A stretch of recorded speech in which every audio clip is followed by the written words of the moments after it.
My name's Leo Bugtai. I'm a Category 1 cyclist representing Union Sport, and today we're doing a quick, very brief saddle setup for you guys.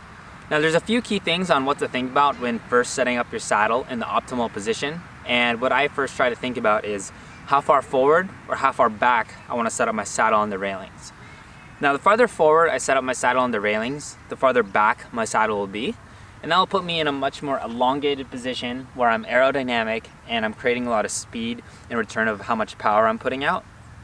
And although that may be great, that might cause me to be a lot less comfortable because I am reaching and I am trying to reach the handlebars. Trying to figure out if you want to set up your saddle in a much more comfortable position, you put your saddle on the railings and farther in the back, and that will push your saddle forward. And what that does is it puts you in a position where you're much more upright and you might be a lot more comfortable. The problem in being much more comfortable in an upright position is that you're going to be causing a lot of drag and a lot less efficiency in return of how much power you're doing. Trying to find that happy medium between the two where you want to be aerodynamic and you want to be producing a lot of efficiency in return of how much power you're putting out. Produce that power for a sustained period of time. You also have to be comfortable. Now the next big thing on what to think about when setting up your saddle is how high to set up your seat post.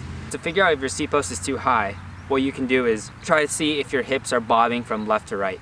And if you're trying to reach with your foot from left to right, you can kind of tell that you need to knock down your seat post a few millimeters, because setting up your seat post too high in a position will cause you problems in terms of the leg. Will be a lot less efficient in power. Figure out if your seat post is too low.